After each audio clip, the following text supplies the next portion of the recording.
que o nosso amor habite em nosso coração, para que tenhamos a tranquilidade e o discernimento necessários para absorver o conteúdo que será proferido pelo nosso irmão James.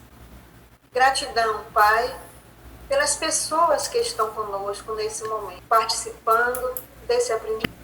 Nos envolva, Pai amado, com a sua luz e o seu amor, hoje e sempre. Caros irmãos, caras irmãs, mais uma vez, muita paz a todos. E hoje o estudo é obsessões e possessões. E para ilustrar o estudo de hoje, eu estou aqui com dois casos específicos que muito bem vai ilustrar a temática da noite de hoje, que é o caso Esther e o caso Silvana.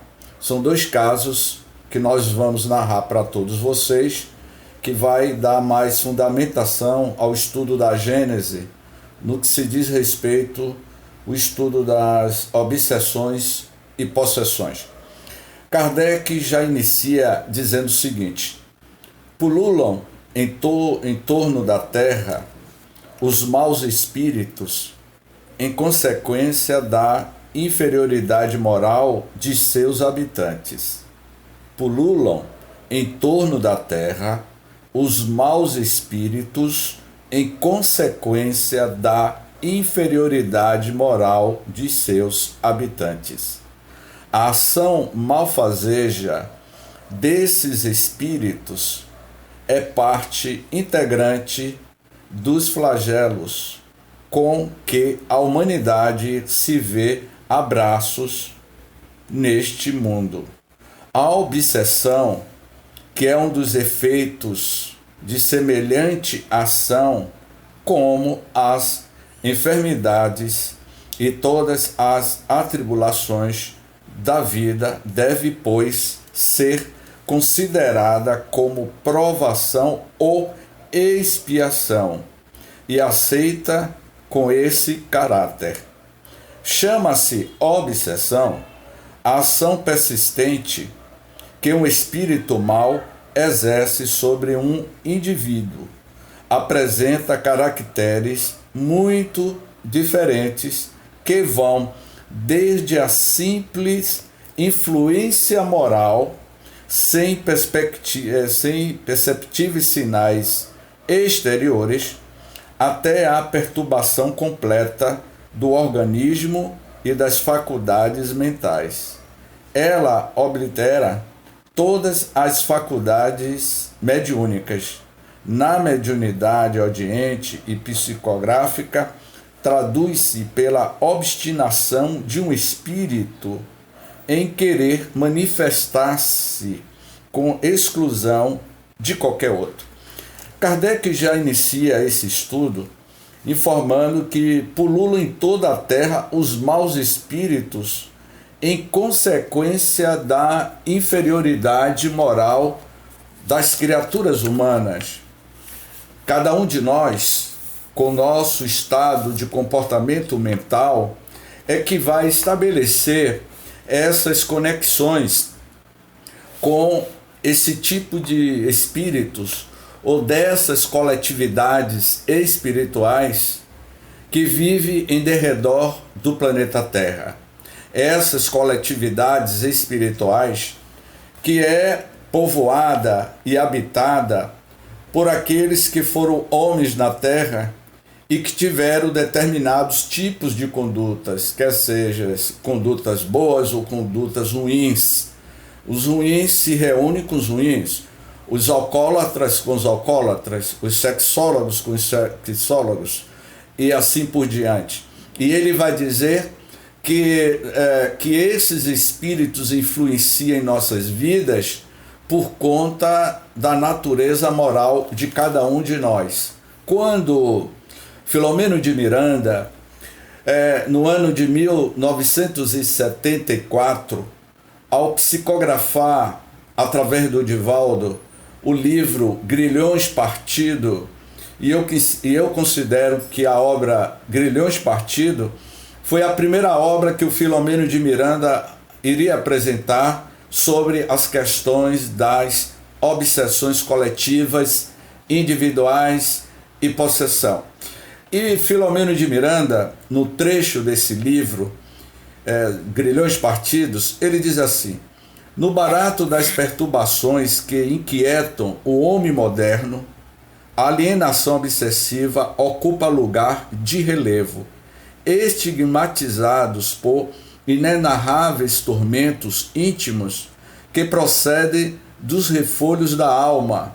Os obsediados por espíritos têm padecido lamentável abandono por parte dos respeitáveis estudiosos das ciências da mente que, aferrados a vigorosos materialismo, negam drasticamente a interferência dos desencarnados na condição de personalidades intrusas na etiopatogenia de algumas enfermidades mentais.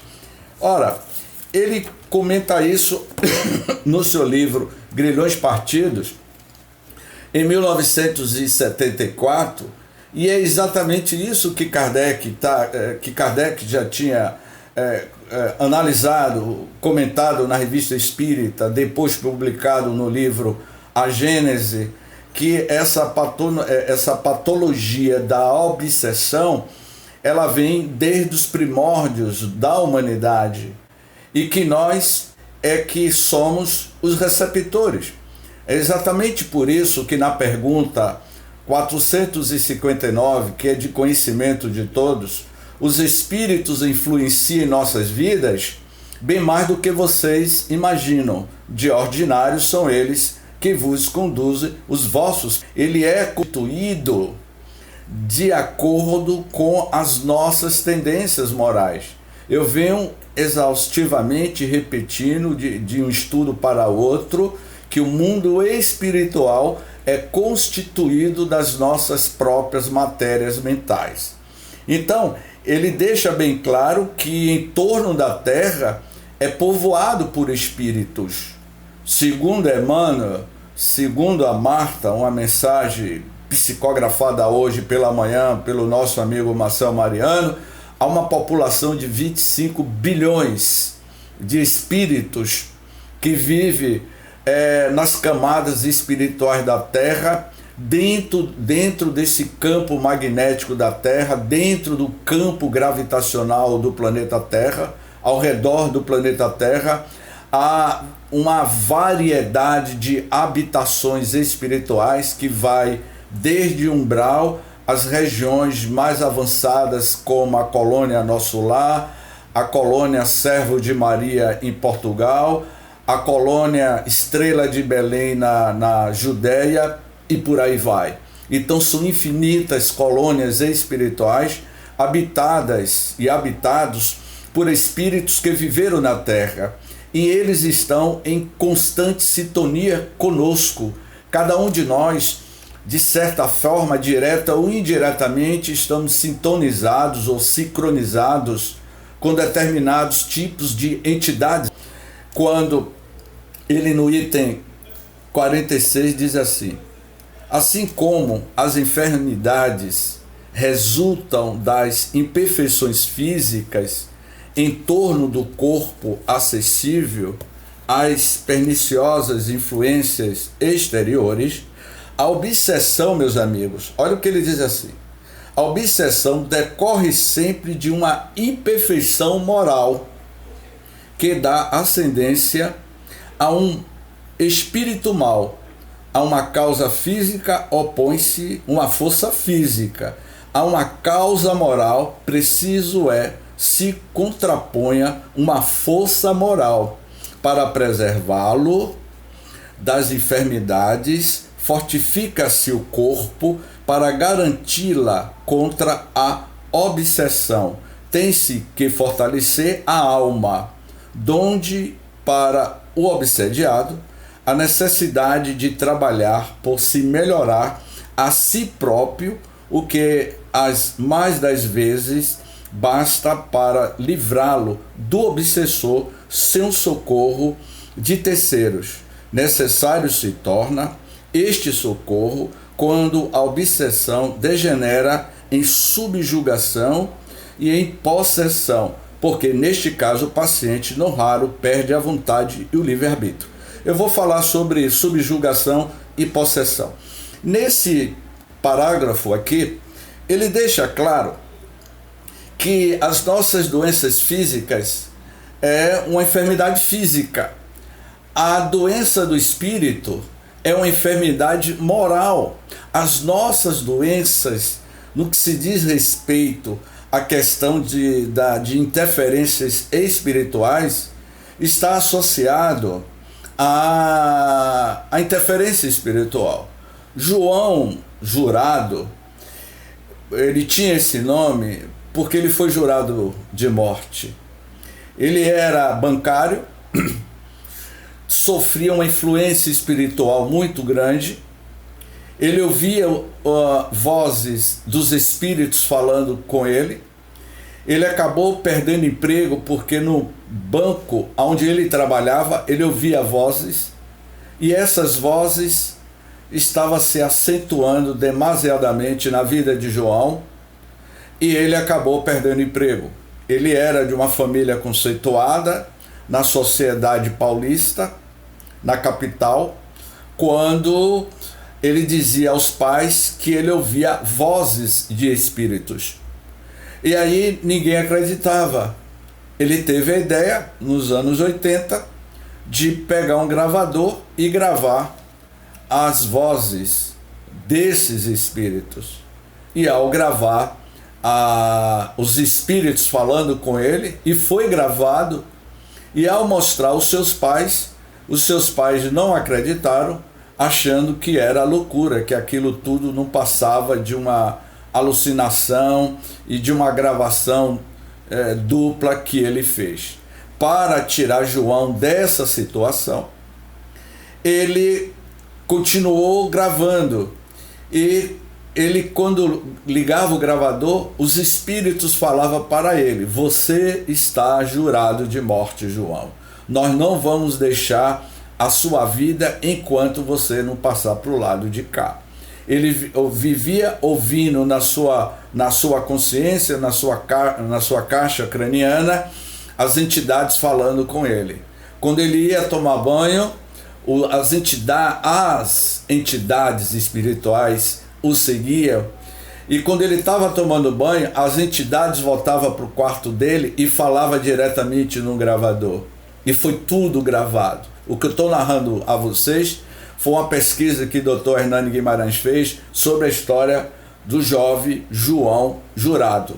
A família muda para Nova York, e lá em Nova York ele iria se livrar dos espíritos, achando que indo para Nova York ele iria parar de ouvir as vozes. 4 meses depois de ter se mudado para os Estados Unidos, uma certa manhã, ao abrir a porta da sua casa, alguém batia, e quando ele abriu, não tinha ninguém. E ele começou a ouvir as vozes dos espíritos lhe dizendo: achou que ia se livrar da gente pelo simples fato de mudar de um país para outro? Portanto, o que Kardec deixa aqui claro, mais adiante eu vou falar sobre a questão da subjugação e da possessão. E geralmente começa assim, de forma muito sutil, e se a pessoa não tiver um tratamento espiritual, não tiver um acompanhamento psicológico, médico, terapêutico, essa pessoa pode levar às raias da loucura. E João Jurado, depois de muito tempo, através de tratamento espiritual, ele acabou se reestabelecendo e melhorando. Mas, quando Kardec continua dizendo, quase sempre a obsessão exprime vingança tomada por um espírito. Quase sempre a obsessão exprime vingança tomada por um espírito, e cuja origem frequentemente se encontra nas relações que o obsediado manteve com o obsessor em precedentes existências. É notório, público, que as obsessões têm origens das nossas relações afetivas, das nossas relações emocionais de vidas pretéritas. Nenhum espírito obsessor não vem ficar no nosso campo psíquico pela nossa aparência física. Ele se conecta conosco pelas nossas índoles, pelas relações que nós tivemos no passado. Então, quando ele diz assim, no caso de obsessão grave, o que é que vem a ser uma obsessão grave? Hoje vai dar tempo para a gente abrir aí para uma discussão calorosa no final do estudo. No caso de obsessão grave, o obsediado fica como que envolto, impregnado de um fluido pernicioso, de uma, vamos dizer assim, de uma energia como se fosse uma fumaça escura, gelatinosa, é como se fosse um ectoplasma gelatinoso pesado que vai envolvendo o nosso sistema nervoso, vai envolvendo as nossas epífises, vai envolvendo os nossos neurotransmissores, e essas entidades chegam ao ponto de o que ele vai falar mais adiante aqui sobre a possessão, de praticamente tomar o corpo e ser senhor durante um certo período do corpo do indivíduo que está sob uma forte influência energética de possessão. O espírito do indivíduo ainda está ali, só que ele está afastado, como Kardec vai explicar aqui. Pernicioso, que neutraliza a ação dos fluidos salutares e os repele. É daquele fluido que importa desembaraçá-lo. Ora, um fluido mau não pode ser eliminado por outro igualmente mau, por meio de ação idêntica à do médio curador nos casos de enfermidade. Preciso se faz explicar um fluido mau com o auxílio de um fluido melhor. Você pode neutralizar esse fluido, essa energia, essa energia espiritual negativa com a atuação de um fluido positivo, um fluido melhor que é conectado através da oração. E aí ele diz assim: nem sempre, porém, basta estar em ação mecânica, cumpre, sobretudo, atuar sobre o ser inteligente, ao qual é preciso se possua o direito de falar com autoridade, que, entretanto, falece a quem não tenha superioridade moral. A questão está na nossa natureza moral, na autoridade moral e espiritual de cada um de nós. Quanto maior esta for, tanto maior também será aquela. Mas ainda não é tudo. Para assegurar a libertação da vítima, indispensável se torna que o espírito perverso seja levado a renunciar aos seus maus desígnios, que se faça que o arrependimento desponte nele, assim como o desejo do bem, por meio de instruções habilmente ministradas em evocações particularmente feitas com o objetivo de dar-lhe educação moral, poder-se então ser a grata satisfação de libertar o encarnado e de converter um espírito imperfeito. Eu vou parar aqui para um comentário. Alguém aqui no grupo deve algum dinheiro a alguém? Tomou emprestado algum dinheiro? Alguém aqui já tomou algum dinheiro emprestado ou fez uma promessa a alguém e nunca cumpriu essa promessa? Eu já fiz promessas e não cumpri algumas das minhas promessas. Quando a gente assume uma promessa, é melhor cumprir. Sabe por quê?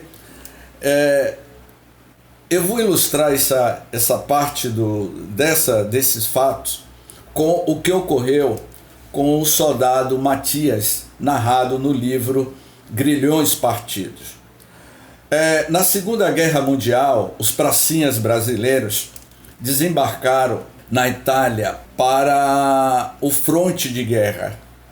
Era praticamente já no último ano da Segunda Guerra Mundial.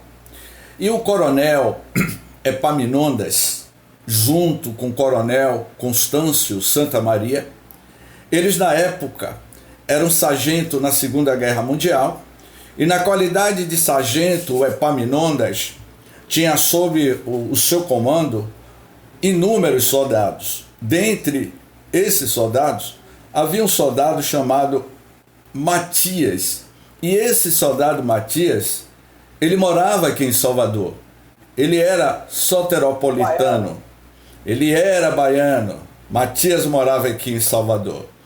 E já no fronte de guerra, o soldado Matias iria dizer que na época Epaminondas ainda era sargento, mais tarde ele se tornou coronel, e ele disse assim: sargento Epaminondas, eu sei que eu não retornarei mais a ver a minha terra natal, e eu gostaria que, se eu vier a morrer, que você cuidasse de minha mãe, ajudasse a minha mãe e a minha irmã.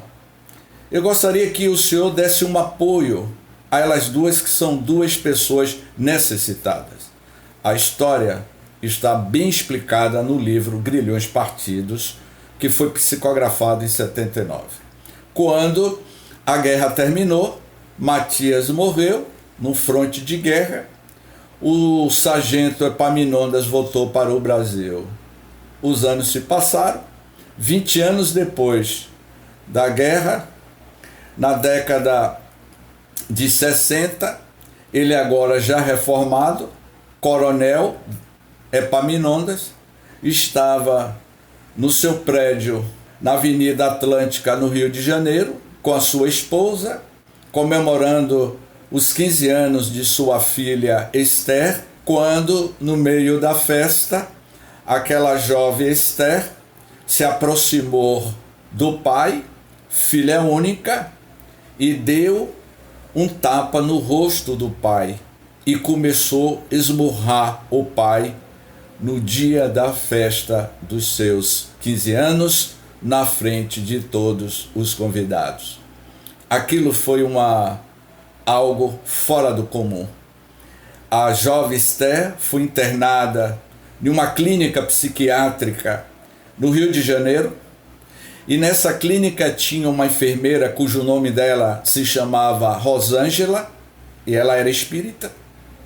O seu amigo, o coronel Constâncio, ele era espírita, e Epaminondas não entendia porque a filha esmurrou ele. E ele iria descobrir em uma reunião mediúnica, porque o seu amigo Constâncio o convida a participar de uma sessão mediúnica, e na sessão mediúnica, o espírito daquele soldado que se chamava Matias, depois de muito tempo, ele desencarnou na Europa, no fronte de guerra. Quase 20 anos depois, ele reencontra aquele que na época era um sargento, Epaminondas, e que tinha prometido a ele de ajudar. Pelo fato dele não ter ajudado, esse espírito que desencarnou, ele automaticamente ele é atraído mentalmente, psiquicamente, por aquelas pessoas que são vinculadas a nós. E aí ele começou a obsediar a menina. O espírito do soldado Matias começou a levar Esther à loucura. Esther perdeu a sanidade. Ela foi classificada como um ataque de histerismo e foi internada nesta clínica, onde tinha uma enfermeira que, por sorte dela, era espírita.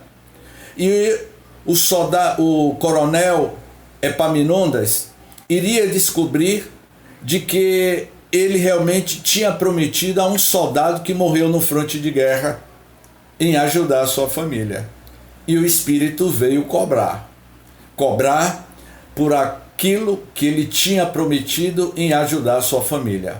A sua família estava passando uma miséria total. Eu não vou contar todo o livro porque não é graça, um spoiler. Então o livro Grilhões Partido é uma obra fantástica. Eu não vou contar toda a história, mas o que eu quero dizer a vocês que a história do coronel Epaminondas, da filha Esther, da enfermeira Rosângela, do coronel Constâncio Santa Maria, todos esses personagens, o soldado Matias, são personagens que vieram da Idade Média. Eles viveram no período das Cruzadas. Ou seja, todos nós temos uma história dentro da linha do tempo, da eternidade. Nós somos reincidentes, muitas das vezes, das nossas ações, das nossas atitudes. Então o coronel, ele não estava sofrendo uma obsessão à sua filha por um simples acaso. Esse é um dos casos que ilustra. E nós vamos abrir aqui para discussão, que eu sei que todos vocês certamente devem ter experiências nesse sentido. O outro caso, eu peço licença a vocês para narrar uma experiência pessoal que eu vivi com a minha prima Silvana. Silvana hoje está com quase 50 anos, 48 anos, se eu não me engano. 49 anos Silvana tem hoje. Na época, Silvana tinha 15 anos de idade. Ela morava no interior da Bahia. E lá, ela foi tida como louca. Ela saía nua. A garota de 15 anos, ela rasgava a roupa e saía nua pela rua. Os pais, meus tios evangélicos, atribuíam que era Satanás que estava fazendo isso com a garota de 15 anos. Silvana foi levado para uma clínica psiquiátrica na cidade de Feira de Santana e ficou na casa de seus tios, que eram evangélicos. E lá a situação piorou, porque Silvana tinha ataque de histerismo, de loucura, e eles diziam que era Satanás e que teria que entrar na camisa de força e tomar eletrochoque. Não resolveram, trouxeram Silvana para cá, e quando ela chegou aqui em Salvador, na minha residência, era o ano de 1985, estava eu e meu pai nessa época ainda era vivo, e Silvana, quando na nossa residência, eu levava Silvana para a juventude espírita. Silvana, ela era uma pessoa normal, e de vez em quando ela mudava a sua subpersonalidade, o que Hermínio Miranda vai falar no seu livro Condomínio Espiritual. Hermínio vai dizer que nós temos às vezes um verdadeiro condomínio espiritual de entidades espirituais que habitam ou que nos influencia. Uma certa feita, Silvana deu um ataque aqui dentro de casa, no quarto de minhas irmãs, e ninguém queria dormir no mesmo quarto com Silvana. Eu fui dormir nesse mesmo quarto, aonde à noite Silvana tinha ataques.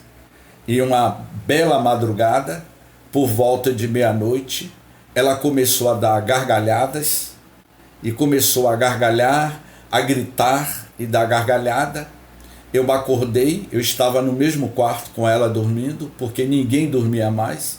E eu perguntei o que é que eles queriam. E a entidade que estava manifestada através de Silvana dizia: eu não vou deixar você dormir essa noite. Aí então eu disse assim: então eu vou passar a noite toda conversando com você. Foi aí, meus amigos, foi aí que eu iria viver a maior experiência da minha vida no que se diz respeito à questão da subjugação. Essas entidades, porque era um grupo de espíritos que estavam praticamente dominando Silvana.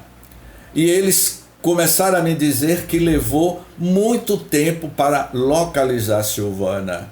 E eu perguntei a eles o que é que eles queriam com essa menina. E ele disse: ela fazia parte do nosso grupo. E ela fugiu, ela se evadiu. E nós levamos muito tempo para localizá-la. Aí eu perguntei, Aldo, de onde ela procedia. A minha surpresa, Aldo, foi quando essas entidades espirituais iriam me dizer que na última existência dela, que ela viveu em Nova York, ela morava no bairro do Brooklyn. A última encarnação de Silvana foi nos Estados Unidos da América do Norte, onde ela vivia em um dos bairros mais violentos da década de 60, da década de 60 e da década de 70, que foi o bairro do Brooklyn. Ela veio a desencarnar na década de 60, vítima de overdoses de drogas que ela tomava. E ela era uma das pessoas responsáveis por esse grupo. Eu não sei se algum de vocês já ouviram falar no grupo que aterrorizou Nova York, o bairro do Brooklyn, chamado os Panteras Negras. Então, esses espíritos começaram a conversar comigo em inglês. Na época eu não falava inglês, meu amigo Genaro. As entidades se comunicavam através de uma garota de 15 anos que nasceu na roça, na cidade de Piritiba. As entidades se comunicavam em inglês. E quando Silvana voltava ao normal, ela cansou de psicografar cartas em inglês. Os anos se passaram, concluindo a história. Ela teve que tomar remédio controlado, o remédio foi controlando ela, até que um certo dia eu cheguei na cidade onde ela morava, e lá nessa cidade eu encontrei ela na cama. Ela estava lúcida e me perguntou: Dona Amália, James, meu primo, o que é que eu faço? Você não pode tirar esta coisa que está dentro de mim? Naquele momento, Dona Amália, ela estava no seu estado de lucidez. Era o próprio espírito de Silvana falando comigo. Mas o excesso de remédio que ela tomava por conta da família, ela já estava praticamente dementada. Mas quando ela estava no seu estado de lucidez momentânea, a consciência atual de Silvana vinha à tona e ela conversava: James, tira esta coisa que está dentro de mim, que me perturba há muito tempo. Ela tentou matar meu tio. Ela pegou uma faca e tentou matar meu tio. E as entidades espirituais iriam dizer que a ideia dele era destruir ela e destruir a família, por conta da relação que ela teve, não só nesta encarnação nos Estados Unidos, mas como em outras encarnações. Agora vá explicar isso, Ângela, a uma família evangélica. Eu mandava os livros espíritas para minha tia queimava os livros espíritas, porque dizia que todas as vezes que eu conversava com Silvana, as entidades atacavam. É claro que quando você está doente e toma um remédio, há um efeito colateral, há uma reação desse remédio. Portanto, esses são dois casos que refletem perfeitamente as conclusões do que ele vai dizer aqui nas próximas narrativas, que ele diz assim: nem sempre, porém, basta estar em ação mecânica. Aqui eu já li, né? O trabalho se torna mais fácil quando o obsediado compreende a sua situação para ele concorrer com a vontade e a prece. É essa prece. A prece, ele tem um poder fabuloso.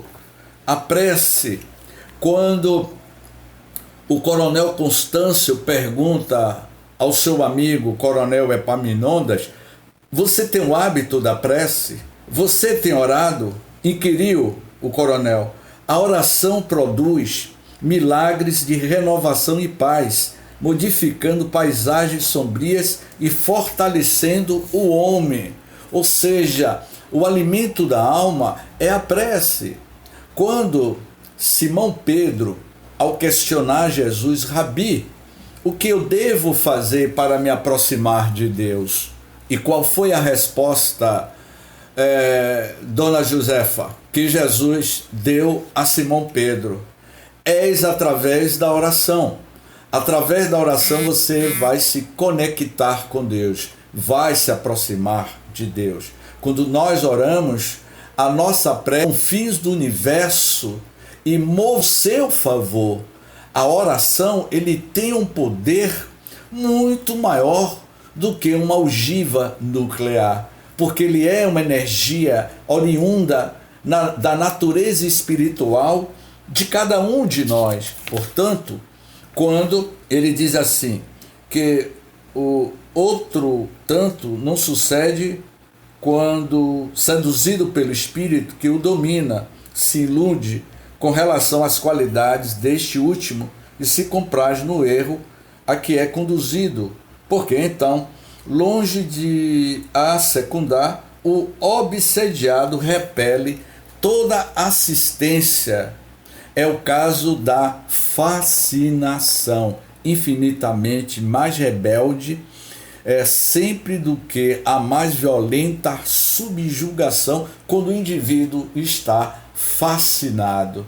E hoje, em tempos de pandemia, a gente está vendo uma fascinação coletiva, uma histeria coletiva, uma obsessão coletiva. Isso é notório e público.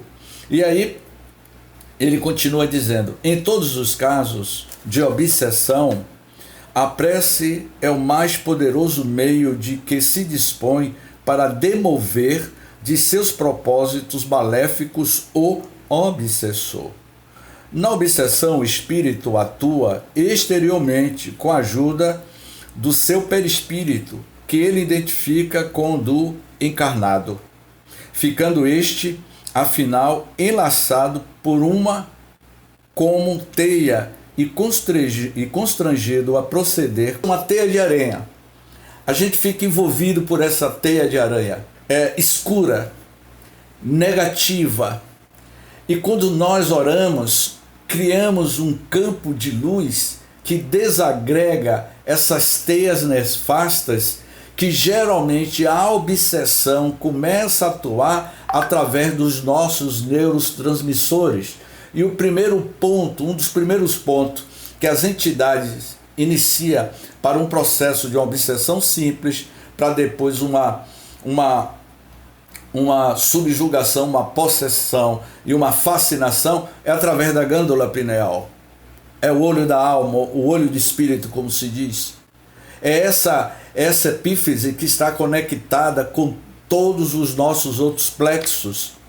E aí que eles vão começar a atuar, a chegar à questão de uma fascinação, de uma subjugação, que ele diz assim, no caso da possessão. Na possessão, em vez de agir exteriormente, o espírito atuante se substitui, por assim dizer, ao espírito encarnado. Toma-lhe o corpo para domicílios, sem que este, no entanto, seja abandonado pelo seu dono, pois que isso só pode dar pela morte. Ou seja, na possessão, a entidade que Hermínio Miranda vai dizer no seu livro Condomínio Espiritual, Hermínio de Miranda explica muito sobre isso, a questão da possessão. Você fica afastado, mas ainda ligado ao seu corpo. Mas essa outra entidade que domina mais do que nunca a questão do magnetismo, a técnica do magnetismo, do que nós chamamos aqui na Terra da magia negra, a energia, a fluido energia para a utilização da magia negra, essas entidades dominam técnicas avançadas. Não existem os espíritos superiores que usam a técnica para o bem. Essas entidades usam essas técnicas para o mal. E a pessoa praticamente, essa entidade fica praticamente incorporada durante um período, como ele vai dizer aqui. A possessão, consequentemente, é sempre temporária, intermitente, porque um espírito desencarnado não pode tomar definitivamente o lugar de um encarnado pela razão de que a união molecular do perispírito e do corpo só se pode operar no momento da concepção. Ou seja, o caso de Silvana, o caso de outras figuras, a possessão não é definitivamente. Ela como ele diz aqui, periodicamente essas pessoas têm esses ataques de loucura, de histerismo. E aí ele diz assim: de posse momentânea do corpo do encarnado, o espírito se serve dele como se seu próprio fora. Fala pela sua boca, vê pelos seus olhos, opera com seus braços, conforme o faria se estivesse vivo. Não é como na mediunidade falante, em que o espírito encarnado fala transmitindo o pensamento de um desencarnado. No caso da possessão, é mesmo o último que fala e obra. Quem o haja conhecido em vida reconhece-lhe a linguagem, a voz, os gestos e até a expressão de fisionomia. Ou seja, na possessão, se você conhecer alguém em vida que desencarnou e essa entidade se incorpora, entra nesse processo de possessão, você vai identificar as características. Só que ele vai dizer aqui mais adiante que tem entidades, um ente querido nosso desencarna. Quer ver um exemplo? A gente ama os nossos entes queridos, mas quando desencarna o nosso ente querido, muitos dizem assim: eu não quero nem mais saber dele, não é? Eu conheço viúvas, senhoras viúvas, James, eu amava meu marido, mas depois que ele morreu, ele fica lá e eu vou ficar aqui. Mas você não amava o seu marido? Amava, mas se ele aparecer, não quero nem saber de ver mais a alma dele entre mim. Aí eu fico dizendo: mas você sabe que muitas das vezes, muitos anos casado, aquela afinidade toda, o ex-companheiro que retorna ao mundo espiritual, ele pode vir, voltar e querer dormir na mesma cama onde ele dormiu durante 40 anos, na mesma posição do lado direito da sua cama de casal? James, não me diga uma coisa dessa. Digo, e isso acontece muito, que vocês nem imaginam. É por isso que os espíritos vão dizer, os espíritos estão em nossas vidas, influenciam muito mais do que vocês imaginam. Mas seu James, você falou esse fato, você acredita que uma certa feita, depois de muitos anos que meu marido faleceu, eu senti a sensação de que o travesseiro que eu sempre deixei ao lado, depois que ele faleceu, eu continuei deixando o travesseiro na mesma posição e nunca dormi na posição dele dormia. Eu disse, não ia para lá, porque certamente ele ainda continuava ali, ligado ao seu pensamento. Mas seu James, com certeza, corte esse vínculo. Ele está querendo obsediar, criar problema para a esposa? Claro que não. Mas a interferência dele, a ignorância dele, leva a certas situações, que foi o caso de André Luiz. André Luiz desencarna, depois ele retorna e encontra a sua esposa casada com outro marido na mesma cama. E qual foi a reação, Dona Márcia Corrêa? Qual foi a reação de André Luiz? Ficou revoltado. Quando ele mudou o padrão dele, só muito depois que ele conseguiu lembrar dos ensinamentos que ele teve lá na colônia, aí ele passou a ajudar.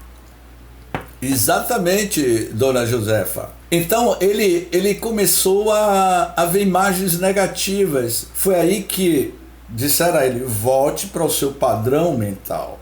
Portanto, na obsessão há sempre um espírito malfeitor, não é? Eu vou resumir aqui, que eu quero abrir aí para a gente conversar sobre esse tema. São numerosos os fatos destes gêneros, em diferentes graus de intensidade, e não derivam de outra causa, muitos casos de loucura. A loucura está associada à falta de conhecimento da interferência dessas entidades espirituais na nossa vida. Filomeno escreveu um livro sobre espiritismo e psiquiatria. Para mim é uma obra que qualquer psicólogo e psicanalista o psiquiatra deveria conhecer as considerações que o próprio Dr. Juliano Moreira realizou. Juliano Moreira, ele foi o maior psiquiatra brasileiro na época e foi criticado muito. Mas quando Juliano Moreira, Dr. Juliano Moreira, que era baiano, ele desencarna, dona Eneida, ele se surpreende, dona Eneida, quando ele chega no mundo espiritual. Lá ele encontra com Filomeno de Miranda, com espíritos, e ele iria dizer: aqui quando eu cheguei, eu tive que rever os meus conceitos como psiquiatra que eu fui na Terra. Eu não imaginava que a loucura tinha essas variantes do lado de cá. Portanto, esse capítulo que nós estamos encerrando, capítulo 14, obsessões e possessões, eu vou voltar à frase inicial para eu abrir para o comentário de todos vocês. Pululam em torno da terra os maus espíritos em consequência da inferioridade moral de seus habitantes. Ponto. E agora eu abro para que a gente tenha um diálogo em cima dessas questões, porque eu vejo que todos nós que estamos aqui estamos conscientes e cientes dessas nossas realidades individual. Pode começar, meu amigo Cauã de Aramari. Meu querido, como vai, meu querido? Antônio Collins, é um prazer estar aqui. Me chamou a atenção, James, a questão da obsessão e da subjugação, e de que o indivíduo, enquanto encarnado, se predispõe com seus pensamentos a se submeter à influência dos espíritos. Tem uma parte do livro dos espíritos que trata sobre loucura e idiotismo. A loucura e o idiotismo, ela vem se encaixar nesse assunto que nós estamos tratando, obsessão, subjugação e possessão. É a primeira pergunta. A segunda, o espiritismo, ele já foi assim bem utilizado, as técnicas espíritas, para demover questões psiquiátricas com o auxílio do espiritismo, da ciência espírita. Hoje você entenderia que ainda assim, para questões psiquiátricas que se apresentam nos sanatórios, nas clínicas de tratamento, o espiritismo é coadjuvante para esse tratamento? Sem sombra de dúvidas. Eu iniciei falando que estas questões das influências espirituais, das distonias mentais, nas suas infinitas variantes, ela deve ter um acompanhamento médico, psicológico, psiquiátrico, sem sombra de dúvida. Mas, acima de tudo, devemos ter um tratamento espiritual, que foi o caso eu citei o caso aqui de Esté, do livro Grilhões Partidos.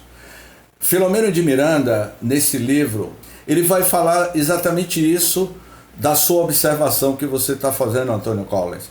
Quando ele diz que quando a ciência moderna tomar conhecimento da realidade, do que é capaz dessas entidades interferir na estrutura mental dos indivíduos encarnados, a psicoterapia vai tomar um novo formato. E como de fato vem ocorrendo. Nós sabemos e temos casos de sucesso, de casos na própria instituição da Casa do Caminho. A Casa do Caminho é uma referência para alguns pacientes que estavam com essa psicose maníaco-depressiva e outras variantes, e que, segundo Nilson me contava, que muitas pessoas que foram atendidas e atendidos pelo trabalho de psicoterapia, pelo trabalho de desobsessão coletiva que ocorre eu vou me ater à Casa do Caminho, que ocorre no cenáculo principal da Casa do Caminho, quando nós estamos naquele auditório principal que o expositor está falando, ali já se inicia todo um processo de psicoterapia espiritual para ajudar aquelas pessoas que estão ali no auditório. É encaminhado aos devidos departamentos e lá são realizadas verdadeiras cirurgias de se desconectar a mente desses hospedeiros que levam o indivíduo à loucura, ao suicídio. Então Filomeno de Miranda vai dizer, no momento que a humanidade, a ciência, que já está chegando lá, nós estamos tendo consciência de que existe uma linha da ciência moderna que já está admitindo terapias espirituais, porque eles têm ciência de que a origem das doenças, a maioria dessas doenças, ela tem como matriz da questão moral. Por isso que eu quis enfatizar que é uma questão da nossa conduta moral, desta vida ou de outras vidas. O Roque quer perguntar, Roque levantou ali a mão. Ô, James e demais colegas, eu vou fazer uma pequena intervenção. Achei brilhante sua exposição, meu amigo. Não é confete. Eu estou fazendo um estudo de psicanálise e espiritualidade. E no desenvolvimento do estudo, tenho aprendido cada vez mais o que você falou, toda manifestação que a medicina tradicional rotula como loucura e campo orgânico, nada mais nada menos do que um processo obsessivo que chega ao seu grau da fascinação. E onde é que ele atua? Porque tudo que ocorre com nós, espíritos encarnados e desencarnados, está no campo mental.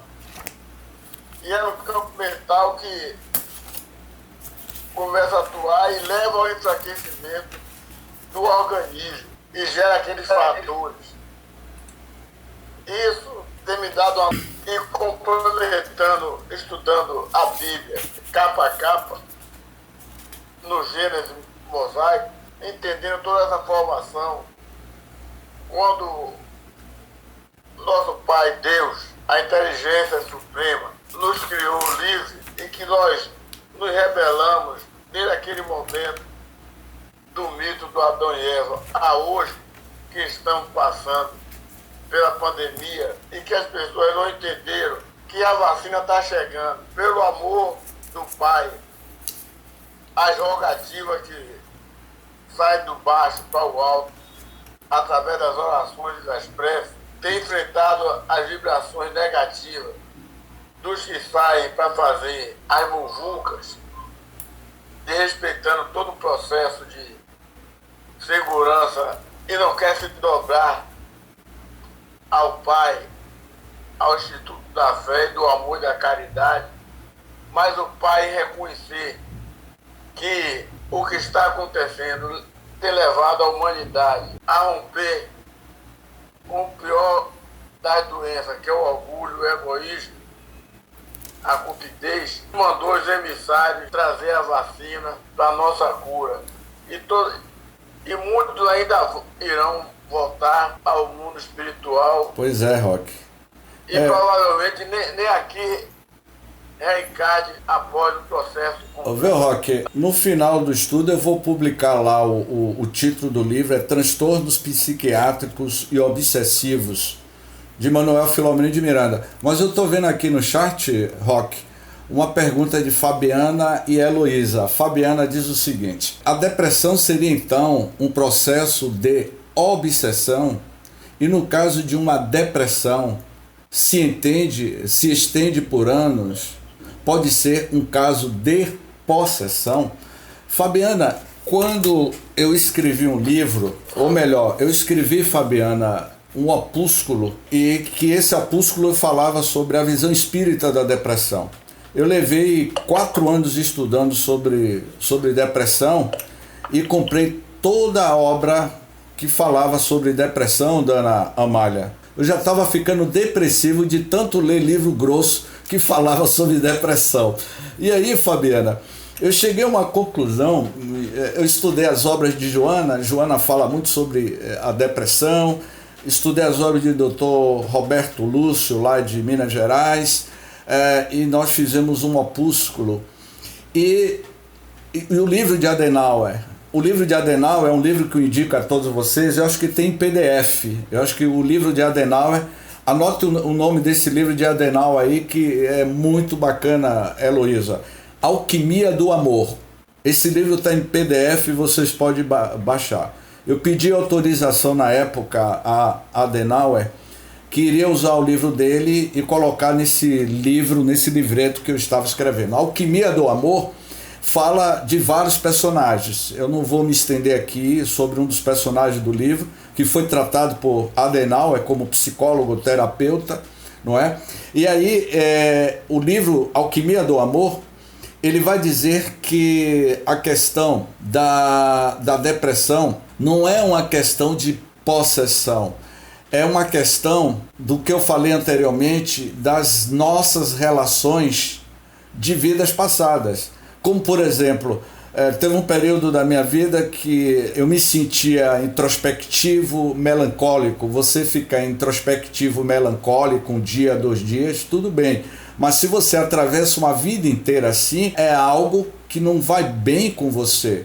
E Adenauer, nesse livro Alquimia do Amor, ele vai dizer que há espíritos que já reencarnam trazendo a predisposição da depressão. Muitos de nós. O que nós fizemos no passado, eu não vou fazer spoiler não, viu, Heloísa, do livro Alquimia do Amor, porque vocês podem baixar em PDF, que é fantástica a obra, do Adenauer. Eu não vou fazer spoiler do livro, mas lá tem 2 casos, de um jovem, de um padre que desencarnou aqui em Salvador.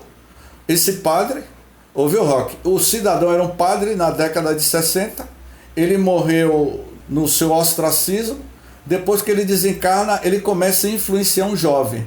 Esse jovem estava iniciando na faculdade, não é? Na faculdade aqui em Salvador, e o jovem começou a ter todo o estigma da depressão que levou à morte aquele padre. Se um espírito morreu vítima de uma depressão, ele se aproxima de alguém, é evidente que esse indivíduo ele vai captar essas emoções de tristeza, de melancolia. Esse é um caso de obsessão no que se diz respeito à questão da depressão. O outro caso que Adenauer conta nesse livro, e que eu achei fascinante, é um exemplo. Você reencarna trazendo toda essa potencialização para se tornar um forte candidato à depressão por conta dos seus sentimentos, das suas mágoas. O que leva o indivíduo à depressão? Não é? O que leva a pessoa a ter depressão? É o sentimento de culpa, é o sentimento de perda e principalmente o remorso. O remorso é algo muito forte nos indivíduos que têm depressão. Mas remorso de quê, James? Eu não tenho remorso, eu nunca tive problema na minha vida atual. Mas os remorsos que você traz no seu inconsciente profundo de vidas pretéritas. Eu não vou contar mais o detalhe do livro, porque é fantástico a história do livro. E a outra aqui é a Heloísa, né? A Heloísa fez uma pergunta aqui que eu assisti, Heloísa, esse filme. Esse filme está disponível no Netflix.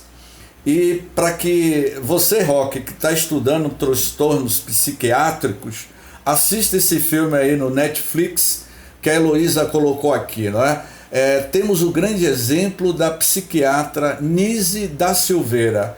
Glória Pires, ela fez o personagem de Nise da Silveira, que está aí no Netflix, que é fantástico essa história, que tratou de diversas doenças psiquiátricas, principalmente esquizofrenia no século XX e na década de 30, quando os tratamentos eram à base de eletrochoque. Nise não era espírita, mas seguia Jung e tratou seus pacientes com amor e arte. Obrigado, James. Colocação de Heloísa. Heloísa fez eu lembrar, viu, Heloísa, da história de Nise. Qual foi o ingrediente que a Nise da Silveira deu aos seus pacientes? Amor, atenção. Ela trabalhava a questão da arte atrás daqueles personagens que viviam sofridos. Vocês não têm ideia do que era um sanatório, um sanatório de loucos. Era algo assim, vocês não têm ideia do sofrimento. E essa Nise da Silveira, ela utilizou a arte. Ela não usou a metodologia espírita, ela usou a metodologia do Cristo. E qual foi a metodologia do Cristo para a humanidade? Amar de forma incondicional. Então, quando você ama, você desagrega as sombras. Então, eu peço a vocês que assistam esse filme. Eu acho que ainda deve estar disponível aí no Netflix. Nise da Silveira, com a atriz Glória Pires. Então, a gente percebe que as nossas questões estão associadas ou associados ao nosso estado mental. As doenças que vêm assolando a humanidade, ela tem a sua matriz no nosso comportamento. E eu vou encerrar esse estudo. Janete, muito bom, James. Nós somos obsessores. Janete está dizendo aqui o seguinte: muito bom, James. Nós somos obsessores de nós mesmos quando nos deixamos cair ao peso de nossas falhas do passado. E é isso, não é, Janete, que eu estava comentando. Eu vou responder a você dizendo o seguinte, Janete. No livro Pensamento e Vida de Emmanuel, ele diz assim: o pensamento cria a vida que procuramos, Janete. O pensamento cria a vida que nós procuramos. O que você é hoje, Janete, o que a Fabiana é hoje, o que cada um de nós somos hoje, é consequência dos nossos retratos de vidas passadas, dos padrões que nós tínhamos em vidas pretéritas. Então a obsessão, ela é algo, está relacionada, como você colocou aí, nos nossos comportamentos. Eu vou encerrar com um trecho do livro Grilhões Partidos, e que eu acho que encaixa perfeitamente, viu, Roque, na sua fala aí, Roque. O que Filomeno de Miranda diz assim: a histeria tornou a consideração. Já era conhecida desde remota antiguidade a questão da histeria. Fenômenos psíquicos, por ignorados, muitas vezes foram com ela confundida com como reciprocamente ocorria na Idade Média. Graças às superstições engendradas pela ignorância e mantida pela intolerância, a histeria alcançou o seu período áureo, particularmente quando das ocorrências das possessões. Olha o que ele vai dizer aqui, Roque. O que você falou aí, Roque.